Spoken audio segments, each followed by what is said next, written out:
In 1964, 38 New Yorkers watched through their windows as one of their neighbors was brutally murdered. Her name was Kitty Genovese, a 28-year-old woman. The Genovese incident, where a young woman coming home late at night from her work was assaulted by somebody who was one of those random, crazy people.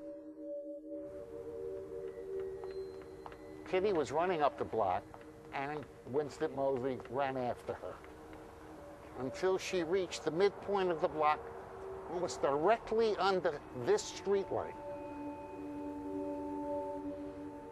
Moseley caught up with her and stabbed her 4 times in the back.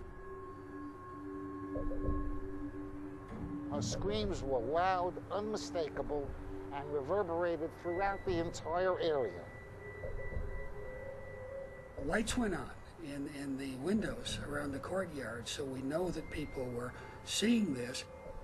Nobody called the police. Somebody who lived on the 7th floor opened his window and yelled out, "What's going on down there?" When Moseley heard somebody yelling out, he ran back to his car. Kitty was still alive. She managed to get up. She staggers around the corner here, still screaming.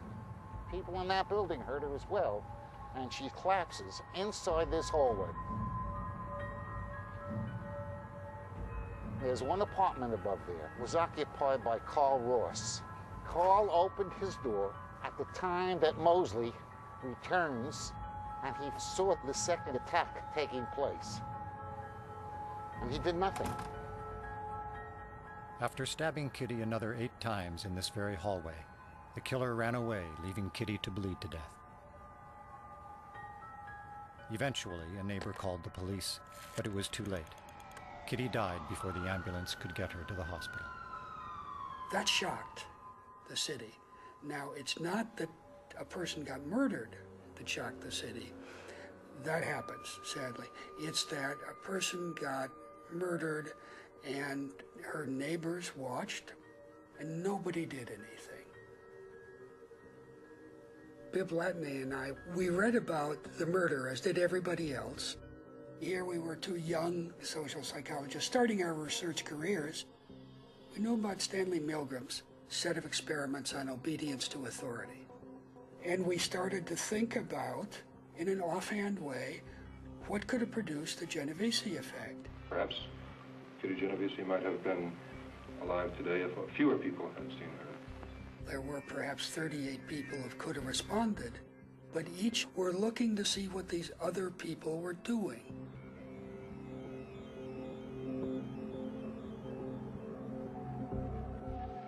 We decided to try to create a relatively ambiguous situation in which we could see how people responded.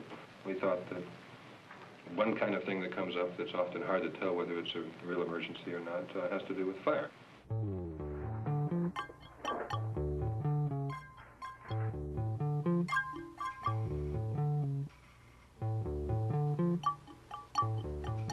You see smoke coming through the vent, and it is ambiguous. What do you do?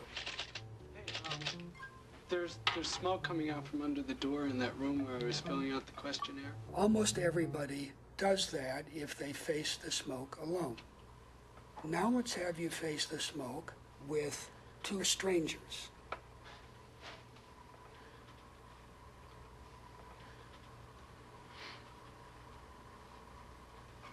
One person can be seen glancing at the other. The other is continuing to fill out the questionnaire. It's getting a little more smoky in the room, but nonetheless, you stay in the room. By and large, people surrounded by people who react as if there's nothing wrong don't respond.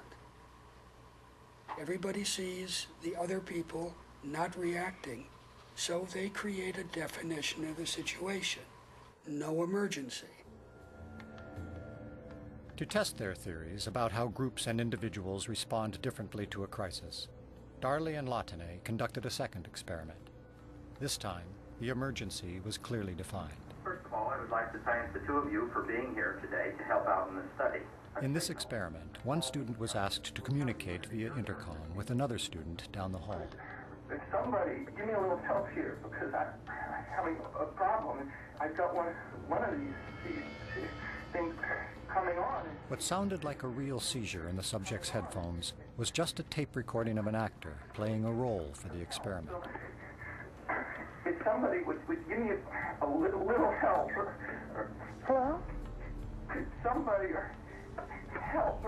If you knew there was nobody else but you to help, you got up, you opened the door of your room, and you headed off to find the person.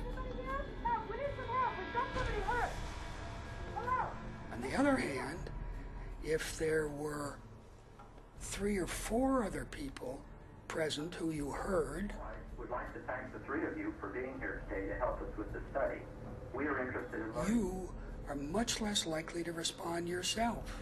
Somebody give me a little help here. I'm having a real problem right now. Help me out. The responsibility any individual feels for helping is diffused when there are other people who could also help. So what can we say back to the bystanders in the Genovese situation? The first thing we can say, I think, is they got a bum rap. They were reacting the way that you or me might react in those situations.